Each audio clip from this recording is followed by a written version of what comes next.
Hello, beautiful people. Hello, hello, hello. I am Jarrett, the football genius Burgess. And I am Stephanie Fitzpatrick, aka the Advantage Coach. And this here is episode 62. Not this year. I've been in Atlanta too long. I was about to say, I've been in Atlanta too long. What are you talking this year? What is that? I was talking to Jack the other day and I said finna. And I've been saying finna for a while, but to hear myself say it, I was like, wow, like you really getting country. Yeah. At least you didn't say fixing. Fixing. I'm fixing to. I'm fixing it. Okay. I'm fixing to. That's real country. That's real country. That's it. I'm fixing to. I gotta make sure I don't add that to the repertoire. Don't add that to your vocabulary. There you go. I'm fixing to. Yep. Mm-hmm. That's exactly how we talk. Yep. Right. I ain't gonna lie. Man. Okay. This is episode 62 of the Field to the Real podcast. We first just like to thank you guys for looking on YouTube, watching the clips, liking the posts on Facebook. Yeah. IG. Well, they do get to Facebook too because I put them on my Facebook. Okay, good. Yeah. Mm-hmm. So liking the post on IG and Facebook and Twitter. Mm-hmm. We truly appreciate it. Yes. Truly appreciate it. I think people are getting a kick out of our little snippets that we do like beforehand too. Like right. We just be having conversation in the video. Right. That's why I look the day when I posted for the,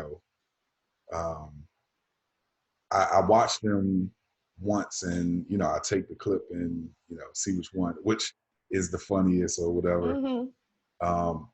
And I watched it again today and I was really just laughing to myself at like how silly we are.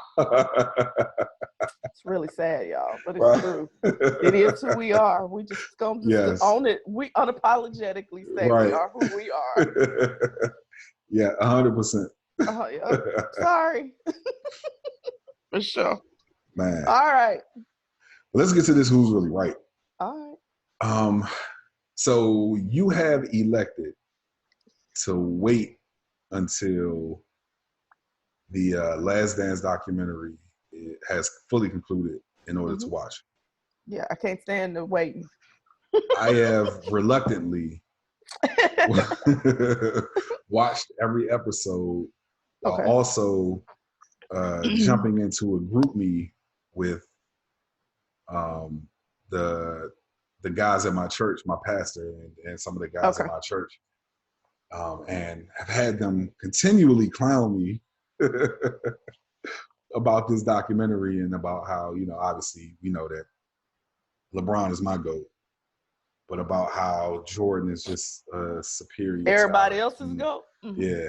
Well, not everybody else's, because everybody else. Look, me and Uncle Shay, old Shay in the shop, we still on the same wavelength for this thing. Okay, all right. Just y'all, but all right. But one of the last episodes, because it was episode 7 and 8 that just aired this past Sunday. One of the deep dives into Jordan's motivational tactic. I like that. Was exposed.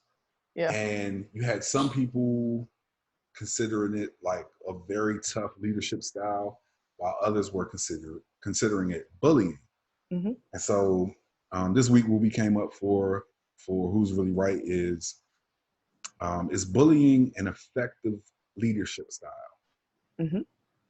And I can't even say, as always, Stephanie, you go first,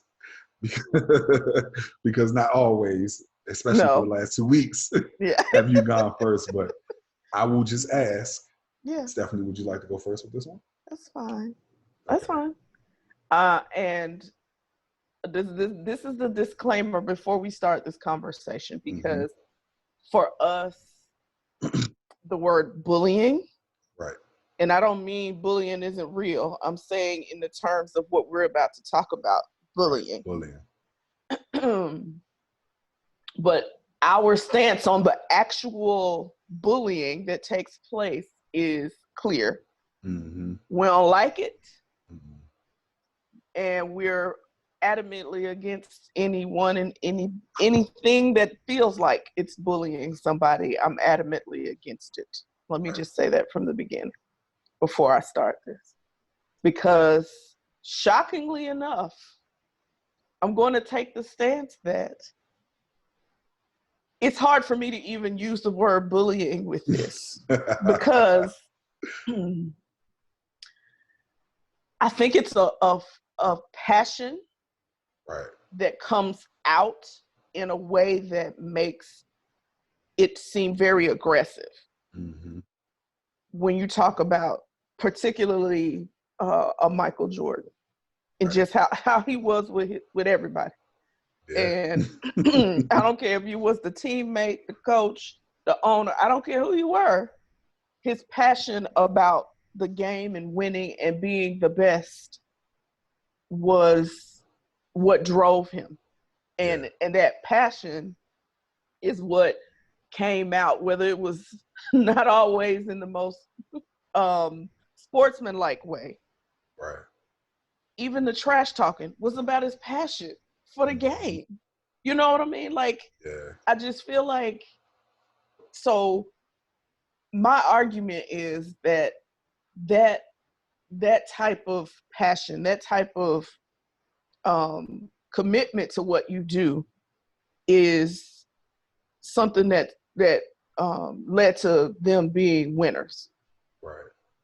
I feel like his attitude about it spread to his teammates. That's one thing that I always say, Lord, we're not going to have this GOAT conversation, I promise. But that is one of the things that I always say that will ultimately always set him apart from a LeBron, and even put Kobe above a LeBron in the conversation, because Kobe, like I said before, emulated MJ so much in all aspects of his game, is that he was so intense to make people better that it was witnessed, it was obvious.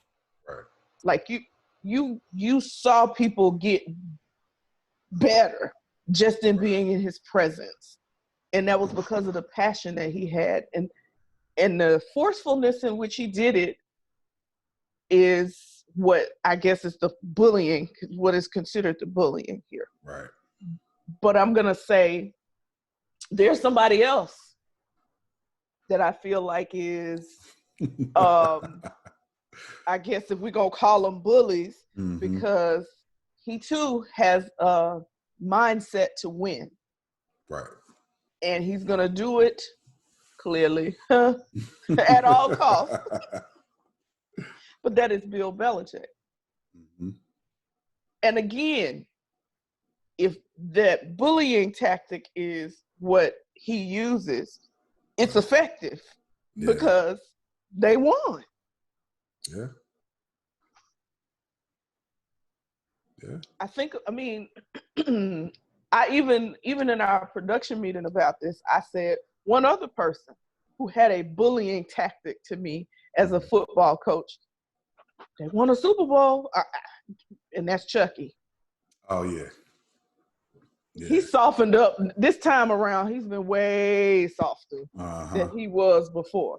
Right. That coach that he was when he was in Tampa Bay was a bully. Mm-hmm. But they won the Super Bowl. It's true.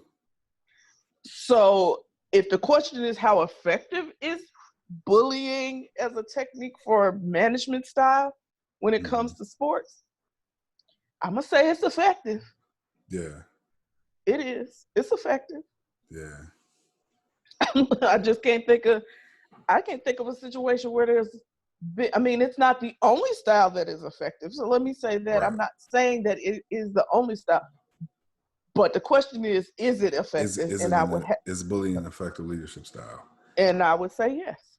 I think when you say it's not the only leadership style, I think that's when you kind of get into the argument that I want to make. So obviously, and this isn't just about me feeling like LeBron is the GOAT or just about my feelings on MJ.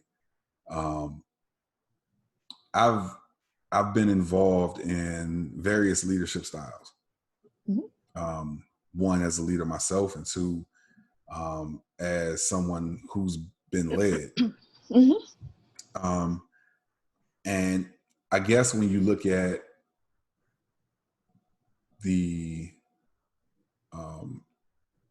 output of a Jordan or a Bill Belichick or a Chucky, or might I add, one of my favorite to throw in there, I was about to, Bobby Knight. I was about to say Phil Knight for some reason. Oh yeah, Bobby Knight. Definitely, yes, that's a good one.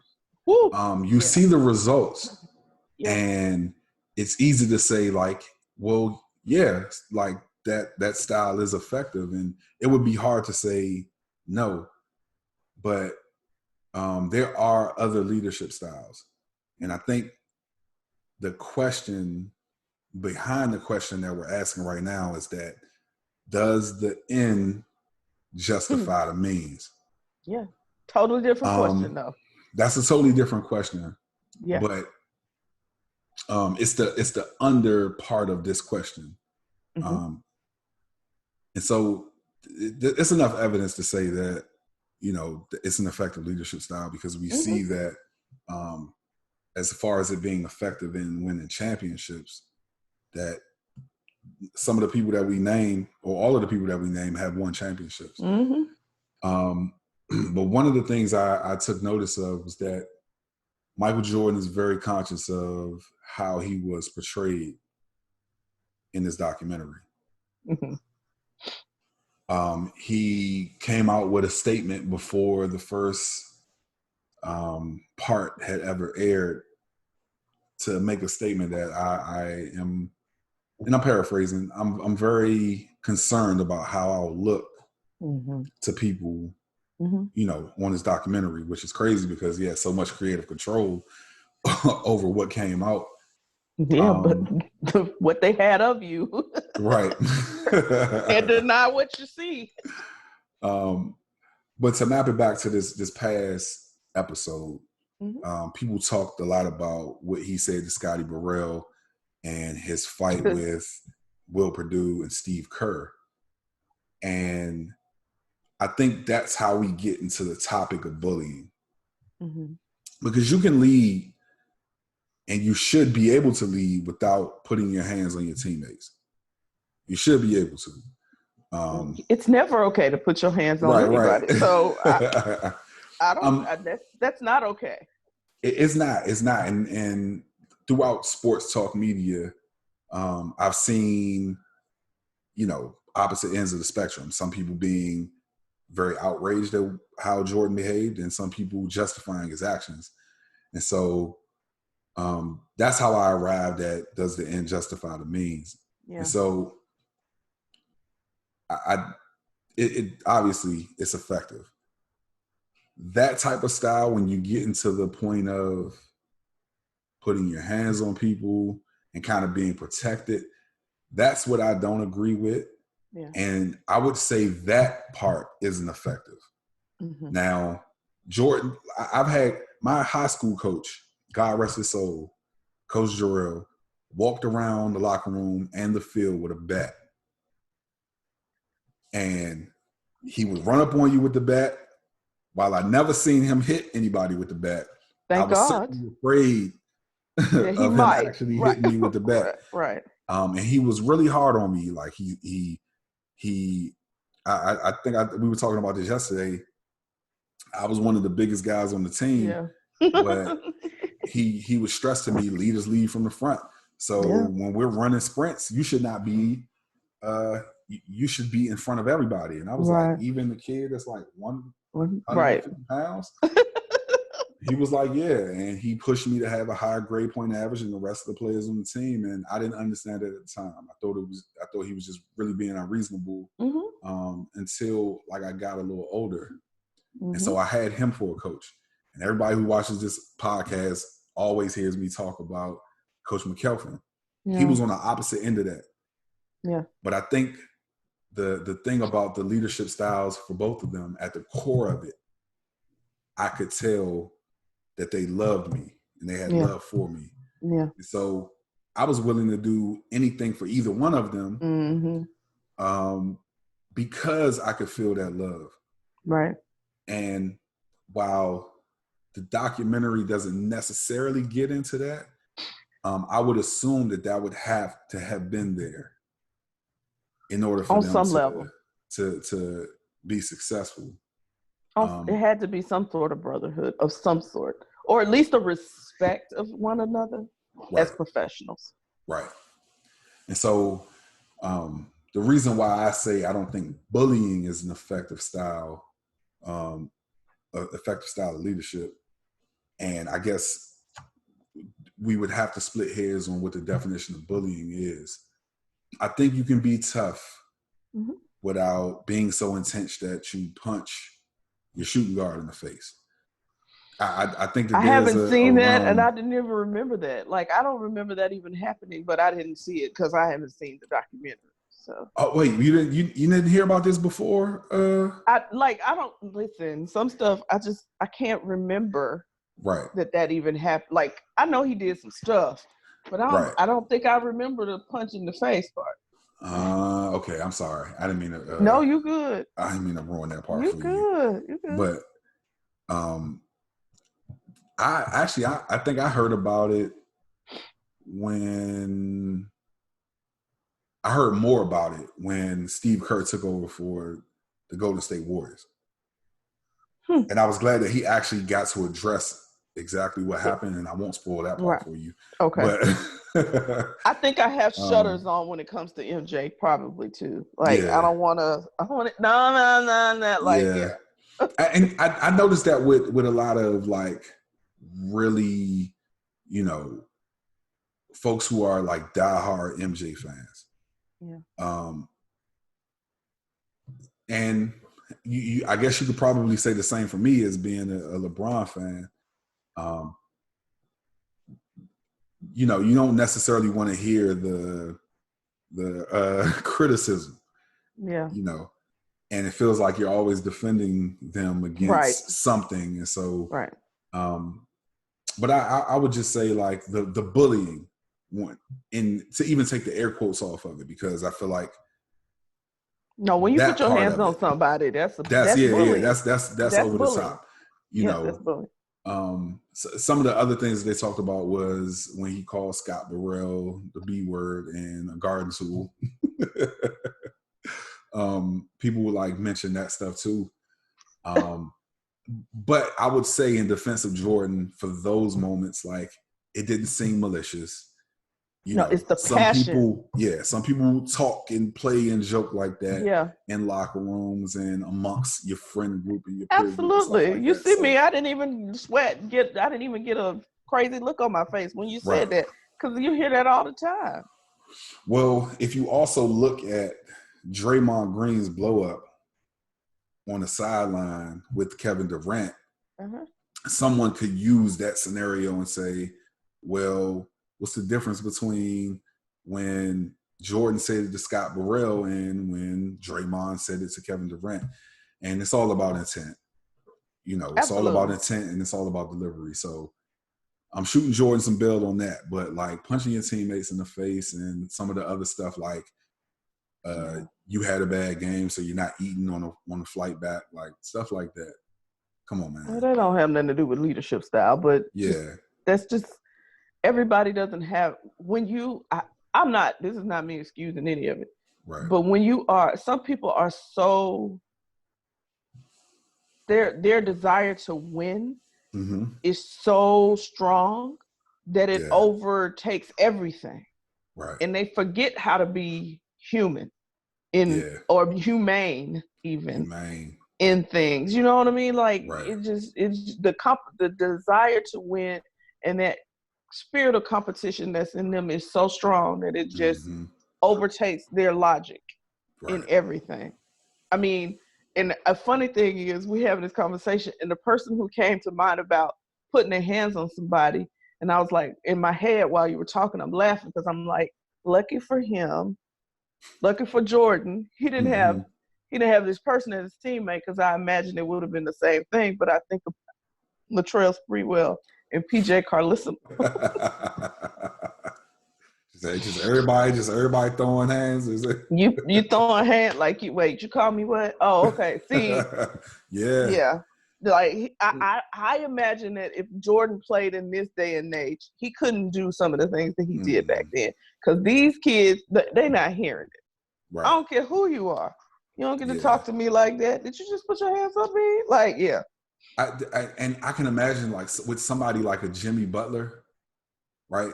Oh, it would have been a brawl for it all. Like, listen, right. A brawl for it all. I could see there being, it would have been a scrap for it all. You know no, there would have been listen, somebody would have went to the hospital. Yeah. Mm-hmm. Yeah. Somebody would have went to the hospital. Between them two, somebody would have gone to the hospital. Right. Yeah. Mm-hmm. Real talk. So, well, y'all let us know. Right. If who's really right. And let's put the air quotes back on bullying. If you think bullying is an effective leadership style, then you are going to go to the top of this YouTube video and hit the I button and click on Stephanie's name to vote for Stephanie. If you feel like, take the air quotes off, bullying why you have to wait? Is really? Not an effective leadership style. Because I only say that because I feel like we made two distinctions. Mm-hmm. Because I don't think either of us are cool with bullying. No. Yeah, either of us are not at all. Neither of us, are cool with bullying. No. So, if you do not, or if you agree that it's not an effective leadership style, you can click on and vote for Jarrett. I think that the way that we formulated this argument could kind of go up in the air either way. But I think when you add the air quotes onto it, I would probably agree with you too, because some of the stuff that they consider bullying, like I would just like your teammates being tough. You must not play. Look, I'm like, you must not play sports if you think that's bullying. That's what I be saying. You must not have been around anybody who plays sports that's bullying. Because just saying. Okay. Yeah. All right. Okay. So China continuing to boycott the NBA, petty or nah? Petty is, you know what? Right. Yes. Really, y'all? So background. Give them background. Yeah. So maybe about 9 months ago. It's been that long? Jesus. Yeah, about 9 months ago, before the NBA season got started, Daryl Morey had made some comments about China. And I will have to paraphrase because I don't remember the comments word by word, but basically, he spoke about how things work in China. We do know that China is a communist country, and people aren't able to express themselves as freely over there as they do here. Well, clearly we're not either, but that's another conversation. Right, look, I'm trying not to say too much over here. Okay, all right, go ahead. I'm sorry. But so because of those comments by Daryl Morey, Daryl Morey is the GM for the Houston Rockets, NBA basketball team. Because of those comments, the Chinese government decided that they were not going to allow the NBA, which China's one of the biggest international markets for the NBA. They weren't going to allow the NBA to be broadcast in China anymore. And it's a bit ridiculous when you think about it, because one man's comments caused this entire storm. One man's comments. He doesn't represent the entire NBA. Right. What? But, considering their style of handling things, it makes sense that they would take one person's comments to mean that this is the feeling of the entire nation. Well, I mean, when you think about the structure of their government. Right. and saying, because as a communist government, there are few that make decisions for many. Right. And so they're going to put more value, I guess, on it being just that one person that represent. I mean, but we don't, in this country, it's not like, you don't know we're a democracy. So right. him having his opinion is something that he's free to do here. Right. So that's his opinion. If you want to just say the Houston Rockets can't come play in China ever, if that's what you want to do, but to just ban and continue to do this, and we are like this far into this, I feel like it's something else. I feel like I got a little theory. Like, did I? Let me hear it. Let me hear it, because I was gonna give you my conspiracy we're theory. not gonna. Look, we don't want to touch that. Gonna go. Well, yeah. I feel like it's. Yeah. Yeah. Yeah. Okay, I'm gonna just say this. I feel like it has a little something to do with melanin. Okay, go ahead. Oh, okay. Oh no, yours. Oh, okay. So yours is different. Go ahead. The melanin that I feel like it has something to do with is the tint of green. Okay. We are China's biggest export. Right. And they're not trying to import stuff from us, not even basketball. So I feel like that has at least something to do with it. Okay. Yeah. Interesting. It's all fascinating to me. It's just, I think it was used as an excuse for something that you already wanted to do. Right. Because it really doesn't make sense. I'm gonna just say the time doesn't fit the crime. Mm-mm. It does not. So something else. Y'all, something anyway. We ain't gonna talk about y'all, but we're gonna talk about y'all. Right. They already had beef with Trump. That's the other reason I think it's some of it too. Like, listen, I just saw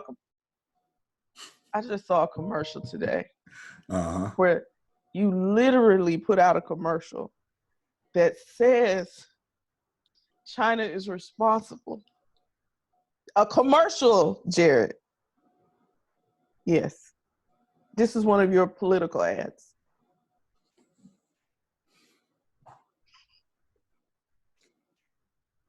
I turned it. When I saw the virus, how they show you the little cells and stuff from the virus, and they were like coronavirus. And I saw China, and then I heard them starting to talk. I said, and I just turned it. I turned the TV. I said, is that? Oh my gosh. We're going to mess around and go to war. No, we're not. Yeah, I'm going to mess around and go to war. I'm like, is this with really our happening? Speaking the way that well, you claim him if you want to. God is my president. Obama, my president. Well, wait, forever and a day. Forever and a day. But either way, listen. Yeah, nah. So yeah, I think it might be a myriad of things that have caused this to happen, but it's certainly petty. It's still petty. It's absolutely petty. Either way, whatever your reasoning is, it's petty. Absolutely. Okay. All right. What's going on with Sammy Watkins? I wish somebody would tell me. When I saw this, I was like, is this for real? Aliens and inhabiting other people's bodies? Yeah. Huh? Yeah. So I'm not even sure how to proceed here. But so oh Lord. His thinking about demons, and he can tell when the demon has jumped on him, and I'm paraphrasing. Please, if somebody hears this and I'm not speaking directly to what he's saying, correct me in the comments, please. But the explanation of it and just reading it felt a bit airy. Now, it does feel like someone who thinks very deeply right?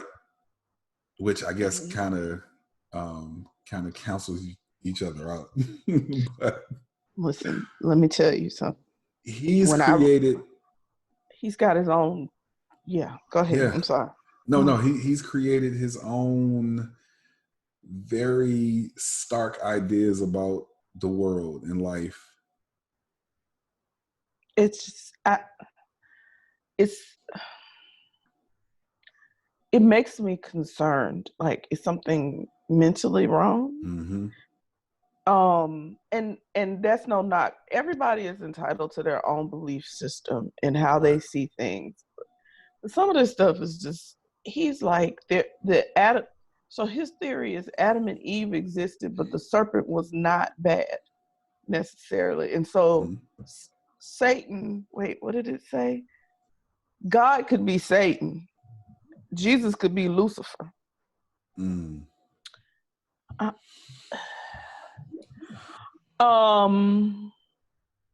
And I don't know if you were like, I don't know if he was having these epiphanies while he was smoking, because that's really what this was about. Like the fact that when he was in Buffalo, like he underperformed, period. Yeah. And he was willing to admit in the Bleacher Report article, he's just told it all, and he just spilled it, including these crazy theories that he has. But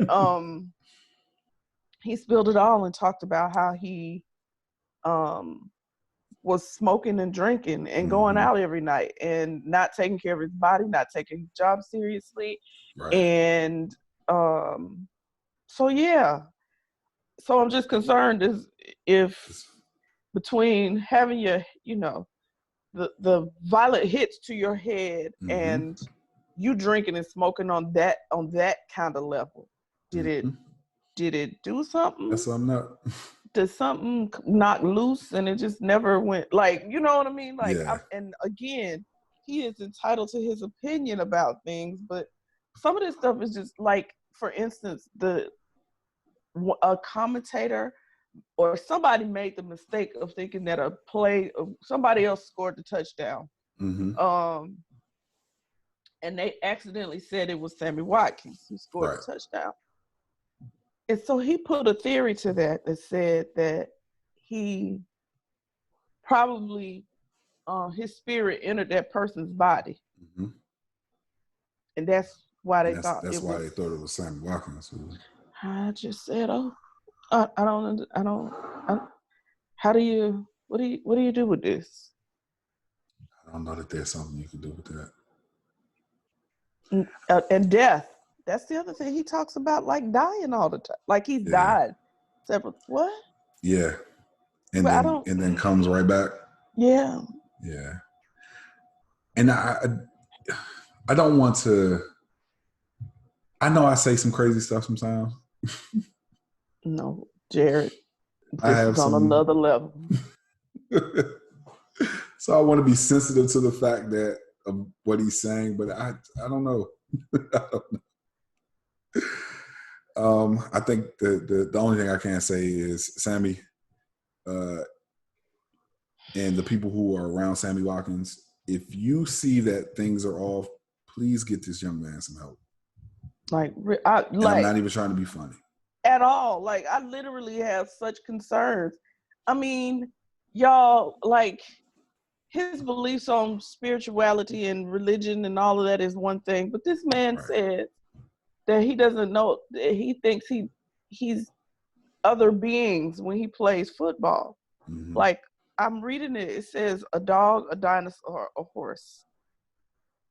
It's all possible, he continues, because we've all been reincarnated back and forth and keep coming back. We spiral through a matrix until one day we find a way out of this world.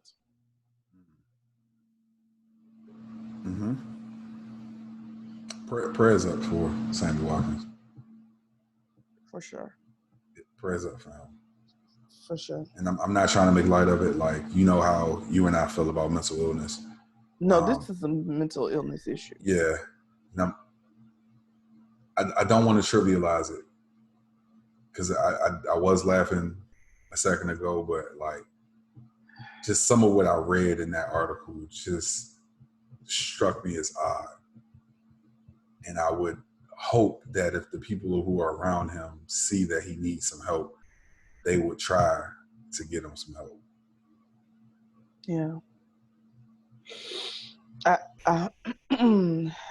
Yeah. And I don't want us to come off like we're judging him, because it's not judgment. Like, it's true concern.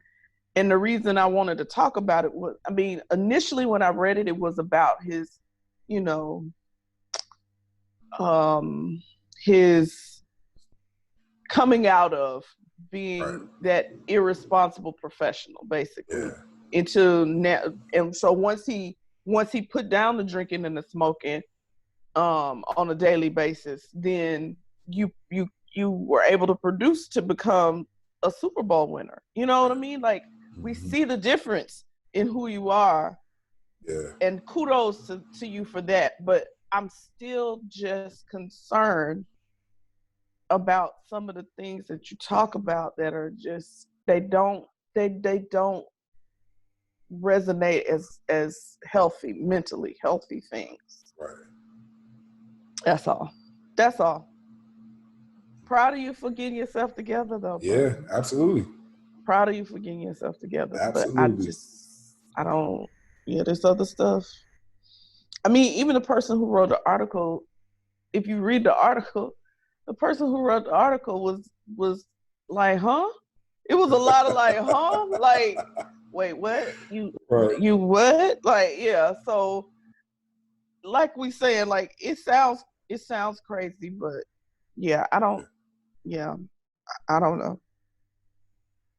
Oh, he's just, like you said, if somebody is in his life and you've been in his life, and so you know that these things are so far left of who he was, it might just be somebody got to have some tough love. Like, everybody can't be no yes man all the time. Right. And somebody just got to be like, bruh, don't you want to just go see, like, just make sure everything's okay. Like, real talk. Like, it ain't even no joke. Like, let's just make sure everything's okay. Yeah. I don't know. Okay. I'm sorry. No, it's okay. Again, prayers up for him. Yeah. You know what I'm saying? Let's go on to the real. Yeah. Now, well, this a double. Huh? This a double for our trouble today, remember? Oh no, we decided against it. Yeah. Oh, that's right. We did. Yes, we decided against it. Okay, that's right. Sorry. So I told you I don't never had a notebook. No, it's okay. It's okay, because initially we had decided that we were going to do the same person for onto the real as we would do the feel good final thought. But we had a dark horse. Yeah. That you that came into the picture. In the 25th hour. Sorry. No. Like, when I saw this, I was excited because of the profile of this guy. Yes. But two, forget his profile. He is going to a black college. Yes. HBCU. Right. Yeah. So for those of you who are wondering what in the world we talking about, Mo Williams, who was the point guard on that last team before LeBron decided to take his talents to South Beach. Yeah. Mo Williams is going to be the next head coach of Alabama State.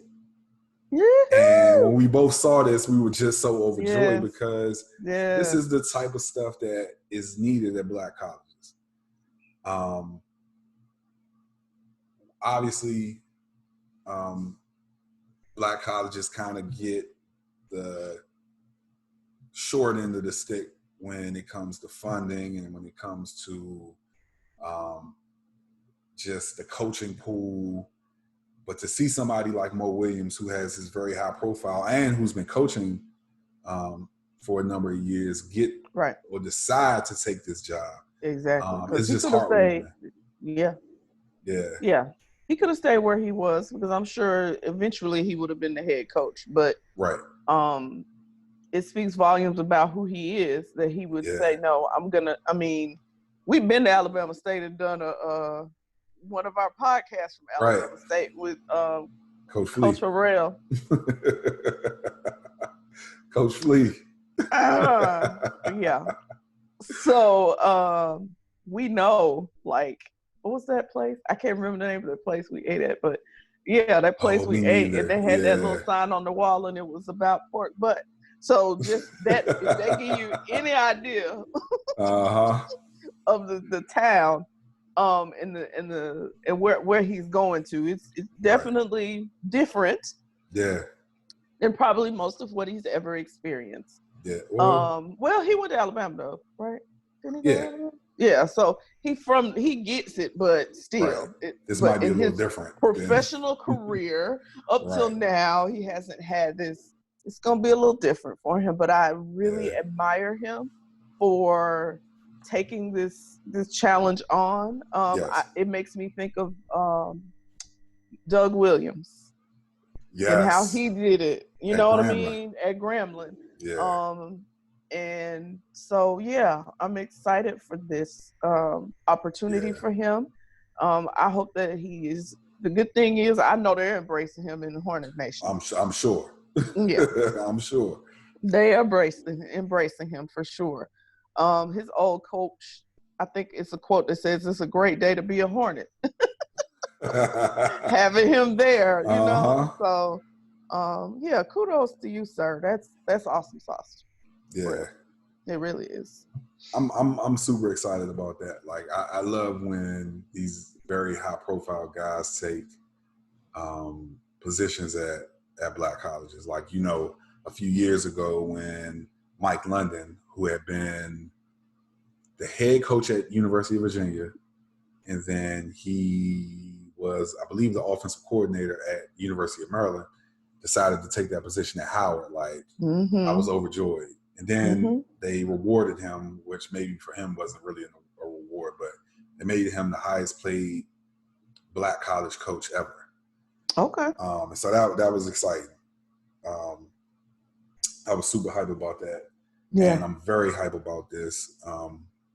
I am going to make sure that I hop on the road and make my way down to Alabama State. For sure. Yeah. For sure.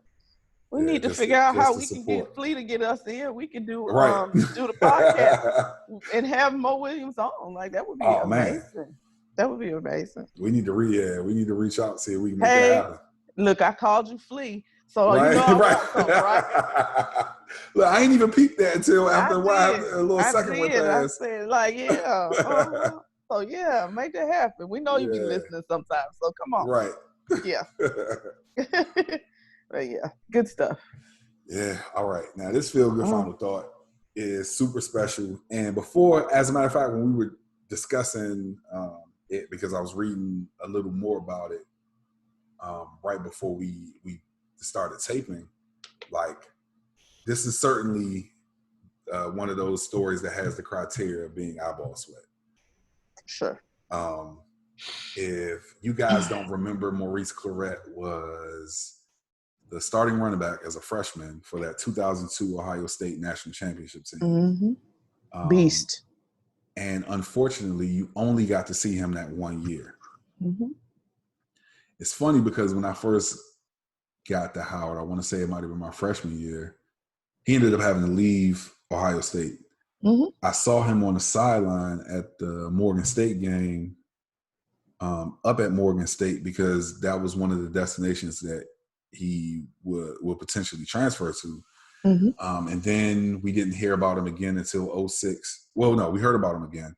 He was trying to petition for the NFL to let the rule down where he had to be 3 years removed from high school. He was unsuccessful in that. And he ended up being drafted in the third round, I want to say, by the Denver Broncos in 2006. And which is rare for a third rounder. He was cut. And then his life kind of spiraled out of control. Kind of. To the point where, to the point where he was indicted and convicted for I believe it was robbery. It was in Columbus, Ohio. He was sentenced to 7.5 years. He ended up doing 3.5. But since he was released, and maybe a little bit after, it took him a little time to get his life adjusted. He's been doing so well. Like that Red Zone. I don't know if it's a nonprofit or a company, but I think it's a nonprofit. Yeah, it's a program to help folks struggling with addiction, but not just to address the addiction, but to address the core of what causes the addiction. So they do a really good job of counseling. Yeah, because it's mental health issues. It is right. Addiction is actually in the DSM as a mental health issue. Yeah. So it is a mental health issue, and and 9 times out of 10, it's tied to some other mental health issue, and that's why you end up being addicted in the first place. That's why you see so many people who are homeless, addicted to drugs, because they have mental health issues. They can't function in normal, what we consider normal society, and that it's just deep. Yeah. But just to see all that he had been doing with this program, and it was unfortunate. I saw one part of it that he's operating this in Youngstown, Ohio. Right. To see that they had to close the Columbus office. But just to see the way this thing has been operating and the lives that it's touched, and the fact that he could be at the center of this and be touching these lives with the way that his story, I won't say began, but the route that his story took. Yeah. You know. I love it. You were telling me a story yesterday about his phone call with Mike Tyson. Mike Tyson. Yeah. So funny. He was getting ready. So I think him and his fiance or girlfriend, they have a 13-year-old. Yeah. And he was getting ready for the baby shower because they're about to have a baby boy. And he got a call from 2 of his former Ohio State teammates. Like, yo, bruh, you gotta come. He was like, I'm getting ready to go to the shower. No, you gotta come now. And he was like, no, y'all ain't finna get me in trouble. And then they FaceTime him, and lo and behold, it's Mike Tyson. Yes.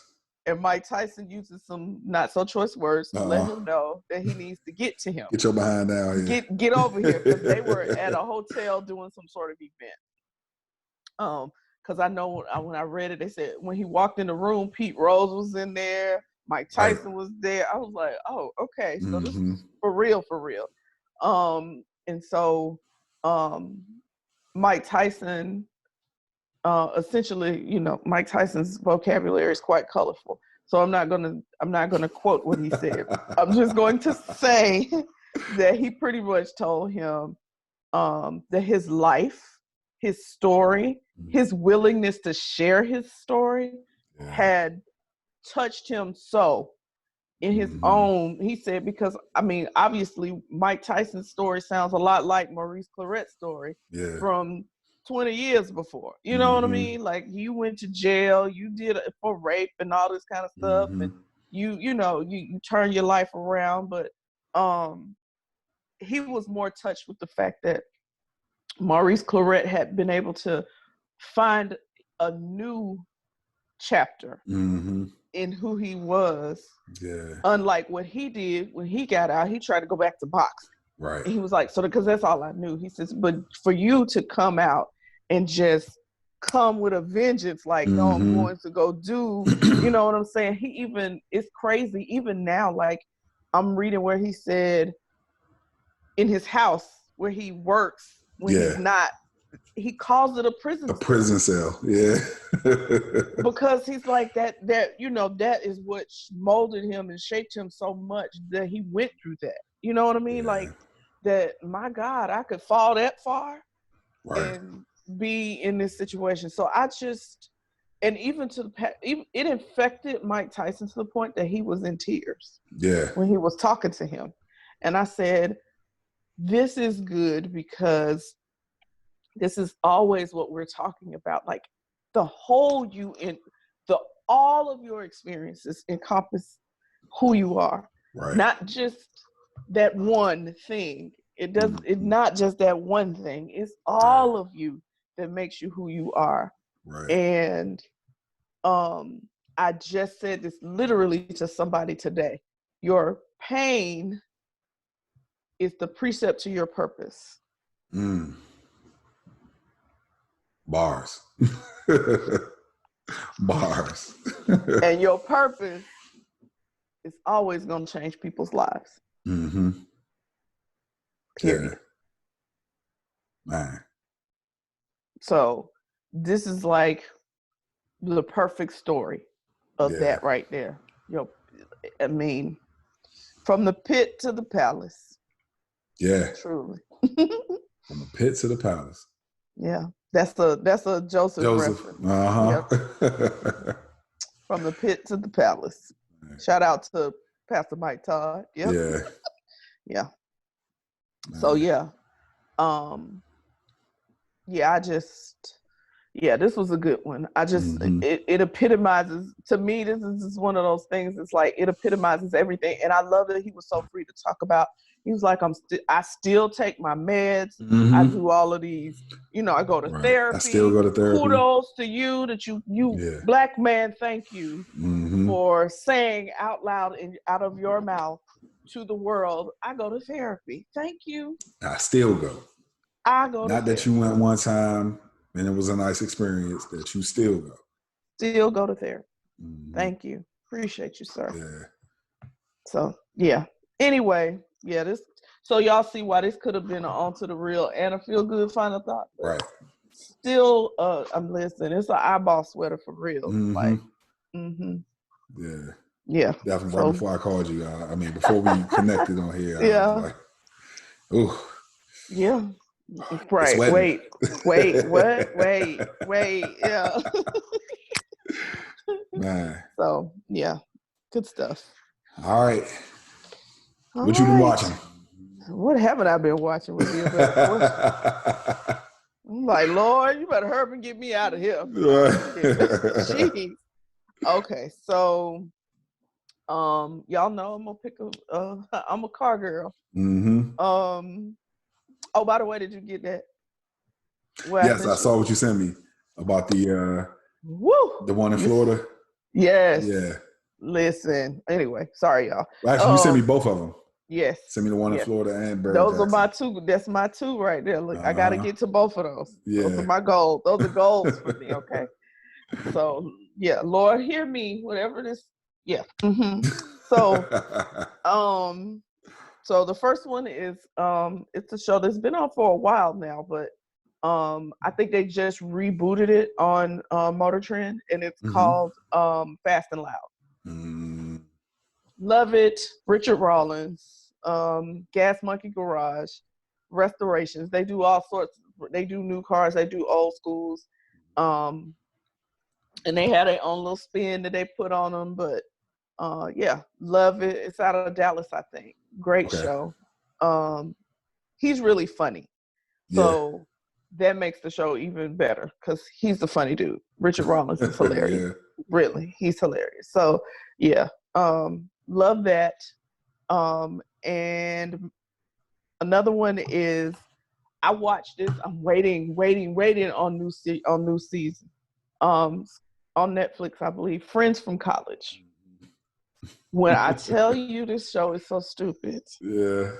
It is about a group of friends who are probably in their mid-30s now. Mid-30s, families, supposed to be settled. And they still having all of these it's just crazy. These things that are going on in their lives, like they act like they still in college. I promise you. They do. They really do. They act like they still in college. So man. It's just hilarious to me. So yeah, that's a good one. If you're looking for a good laugh, that's a good show to watch. Not it gets a little, adult like, but it's still pretty good.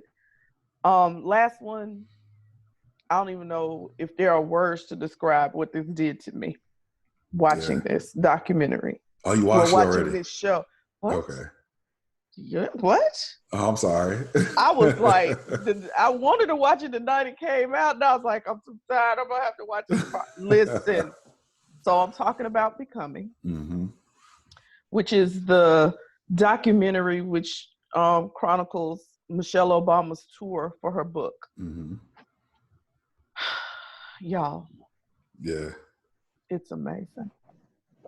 She is just phenomenal. Yeah. And when I watched it, I literally had to make myself not cry. Because all I kept thinking, because they would show former President Barack Obama with her sometimes. And I'd be like, oh, why can't we have him back? Come back. Bring back Barack. Lord, please bring him back. I think at one point they were somewhere and you just heard somebody shouting out. Like, you could tell it was a white man, but he was like, please come back to us. Oh man. But no, this was so powerful because I love that she's truly becoming, because it's allowing us the insight into seeing who she really is. Like, and she tells her story, her truth about how it was so hard being the first lady, and not just being the first lady, but being a Black first lady, and how scrutinized, and how she had to be like, everything had to be perfect all the time. And so, now she gets to dress like she wants, and she gets, because she's quite a little snazzy kind of, she got a little funk to her style, her own personal style. Like, when I saw First Lady in some thigh-high gold boots, oh, okay, ma'am. So but no, it's amazing. It is worth the watch. Absolutely. Yeah. Absolutely. I gotta watch it. Listen, I still gotta watch it. You gotta watch it. I've heard everybody's been speaking about it glowingly, so I gotta take the time out to watch it. It's amazing. I'm gonna watch it again. All right. So I got what are two. Yours? Okay. I got two. And there's something about, I think one of the things when 12 Years a Slave came out, I think we all as Black people were tired of the same old slavery story playing out on TV or in the movies. And so when Quentin Tarantino dropped Django, I love Django. Listen, I don't care that it was almost 3 hours long. It didn't feel that way. Yes. To see this Black man go like a superhero. What? Spaghetti Western. What? Was just awesome for me. So it was amazing. I was super hyped about that. So that's that. I watched that the other day. Like, I love Jamie Foxx, but I think that made me just love him. Like, I was like, it went to the nth degree at that point. Like, listen. I think Ray did it for me. With Jamie but that was yes, but I'm saying, but Django. Yeah. I don't like. I looked at him and I was like, "Oh, he's so talented." Because all I could see was Jamie Foxx from the Jamie Foxx show. You silly, you whatever. Yeah. But then you did Ray, and I'm like, "Oh, you're so talented." Like, I knew you could sing because I got your album. Like, I love you. Like, I love you, but I see you're acting like on another level with Ray. But when you did Django, listen, let me tell you something. You took it to sexy for me at that point. I said, when you killed Samuel L. Jackson, yes. Oh man, that was it for me. But yeah, go ahead. Yeah. All right, so my last one is How to Get Away with Murder. And for those of you who, this is the last season. This is the last episode coming up. Is it? Yes. Wait, yes. Yes. Dang. This is the last episode on tomorrow. So yes. I've been watching it religiously. Dang, I can't believe this is the last episode. Last episode. Ever since it came out.